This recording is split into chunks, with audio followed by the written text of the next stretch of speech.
Kasus bayi ditelantarkan masih merebak dalam 2 pekan terakhir. Tak hanya ditemukan sebatang kara, ada pula yang ditemukan dalam kondisi tak bernyawa.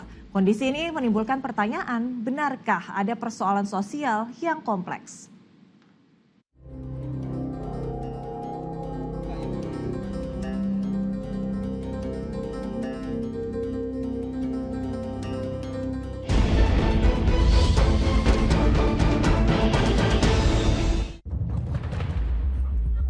Penemuan jasad bayi yang terkubur di pekarangan desa Rancadaka di Subang, Jawa Barat menambah daftar panjang bayi ditelantarkan oleh orang tuanya.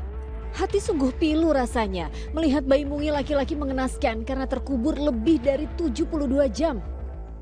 Bayinya sudah mengalami pembusukan lebih dari 48, mungkin bisa sampai 48 sampai 72 jam.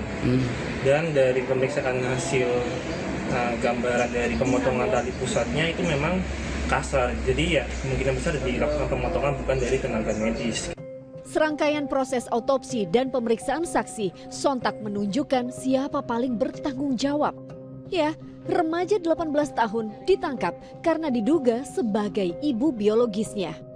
Penelantaran bayi yang berujung hilangnya nyawa di Subang, Jawa Barat baru satu cerita. Ayo kita. Nah, sampai bawah Pak. Sama mengenaskannya, namun bayi perempuan yang dievakuasi anggota Babinsa Kodim 1009 Tanah Laut di bawah jembatan besi Kabupaten Tanah Laut, Kalimantan Selatan, kondisinya masih hidup. Terbungkus 2 lapis kantong plastik, bayi tampak masih berlumur darah, diduga baru saja dilahirkan. Nasib serupa juga menimpa bayi dengan berat badan 3 kg di Desa Bragang, Bangkalan, Jawa Timur.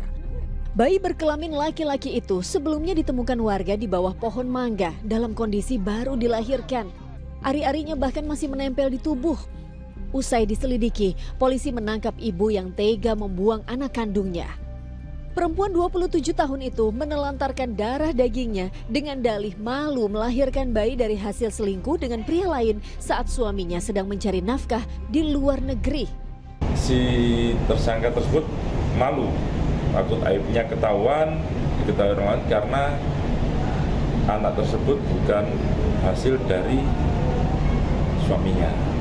Berdasar Sistem Informasi Online Perlindungan Perempuan dan Anak, kasus penelantaran anak di tanah air alami tren peningkatan tiap tahunnya. Di tahun 2025 saja, angkanya bahkan mencapai lebih dari 1.300 kasus. Bukanlah peristiwa tunggal, maraknya penelantaran bayi merupakan puncak gunung es dari masalah sosial yang lebih besar. Ibu-ibu ini membuang anaknya itu bukan karena keinginannya. Kalau dia menjaga 9 bulan di perutnya, itu artinya dia mau anaknya hidup gitu. Tapi setelah anaknya lahir, ada fakta sosial di situ. Ada sesuatu yang memaksa dia untuk akhirnya membuang anaknya. Begitu. Tadi saya mengistilahkan dengan istilah keberfungsian sosial keluarga. Jadi keberfungsian sosial itu semakin merendah sekarang, ya. Tekan perilaku menyimpang dengan kontrol sosial masih dianggap relevan. Namun, perlu dibutuhkan pula pendampingan dari keluarga, utamanya bagi pasangan dengan kehamilan yang tak diinginkan. Ini pembuangan bayi itu kan karena ada perilaku katakanlah seksual di luar pranata pernikahan, ya. Berarti sekarang pranata pernikahan itu dianggap tidak satu hal yang sakral, ya, bagi sebagian besar orang, ya. Saya kira memang harus ada kontrol terhadap media sosial dan juga melalui pendidikan formal, ya. Kembali kita perkuat pranata keluarga, pernikahan, sehingga keluarga bisa berfungsi. Di luar sanksi sosial yang bakal diterima, para pelaku pembuang bayi bakal dijerat Kitab Undang-Undang Pidana dengan ancaman hukuman hingga 7 tahun penjara. Tim MTek Media melaporkan.